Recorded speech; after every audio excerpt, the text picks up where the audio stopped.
My name is Nate Marston. I run a YouTube channel called Echoes of the Forgotten. It's a deep dive into America's most haunted locations. Old asylums, abandoned churches, shuttered hospitals, ghost hunting and storytelling, the usual spooky clickbait. But this story isn't just for views. It isn't an act. This is the one I almost didn't make it back from. It happened last year when I broke into the old Red Pine Veterans Hospital in Pennsylvania. They say it's haunted by a nurse who never left, a nurse who watches you while you sleep. And if you dream of her, you never wake up. Red Pine was shuttered in 1984. Rumors of malpractice, failed lobotomies, and experiments on shell-shocked vets during the Korean War. The government denied it all, of course. It sits 3 miles from the nearest town, tucked behind a wall of dying trees. I'd seen drone footage and grainy TikToks, but no one had gone in overnight. It's what I do. Full overnight lockdowns, solo.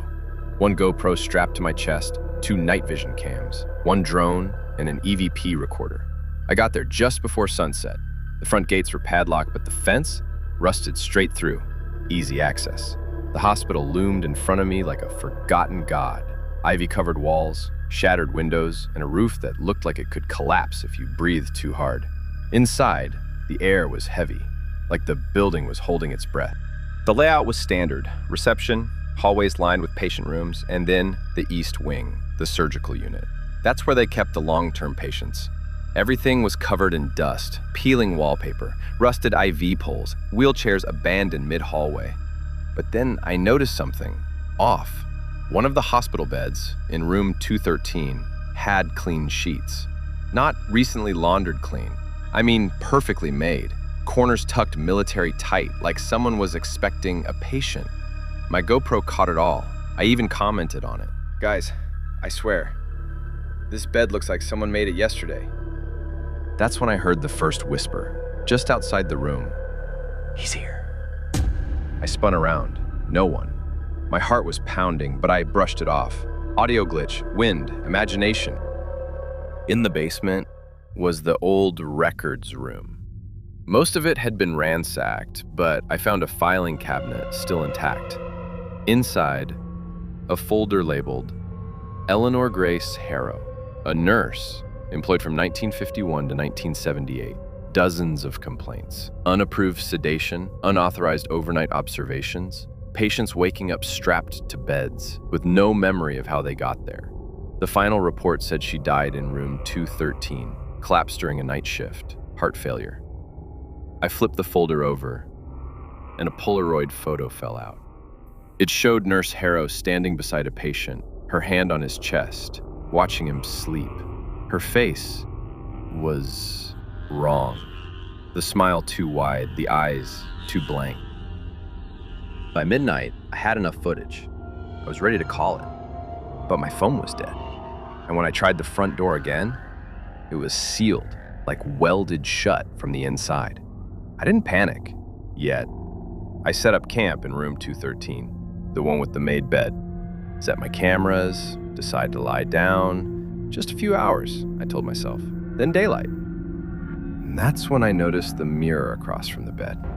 And hadn't been there before. And in its reflection, I saw a woman in a nurse's uniform, standing behind me. I spun around, nothing. I turned back, the mirror was gone. I don't remember falling asleep, but I remember the dream. I was in the same room, 213, but it was clean, sterile, like it had been in its prime. And she was there, Nurse Harrow. She moved slowly, gracefully. Her hands hovered just inches from my face. Her breath was ice. "Rest easy now," she whispered. "You'll never feel pain again." I tried to move, couldn't. My limbs were numb. She smiled, reached for a syringe. That's when I screamed inside the dream and woke up in real life, drenched in sweat, but not in room 213. I was in a surgical wing, strapped to a gurney. I don't know how long I was out, but when I got free, I ran back to my gear. 1 camera was missing. The other was still recording. I played it back. For 45 minutes, the footage showed me lying in bed, Then at 3:13 a.m., Nurse Harrow entered frame. She stood over me, watching, smiling. Then she leaned down and whispered something into my ear. The audio was faint, but clear enough. Sleep is safe. Life is cruel. And she looked directly into the camera and smiled.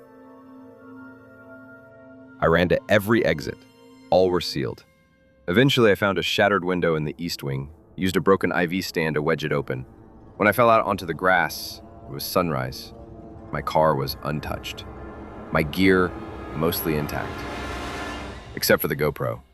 The memory card melted. I left Red Pine behind, swore never to return.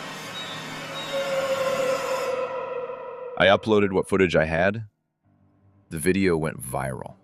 3 million views. People debated the truth. But here's the thing. I still have dreams. Every night, I'm back in room 213. And every night, Nurse Harrow is closer. Last night, she touched my face. If I don't upload again, you'll know why. Because when she whispers to me now is no longer in a dream. It's from the corner of my bedroom. She never left me, and she's still watching.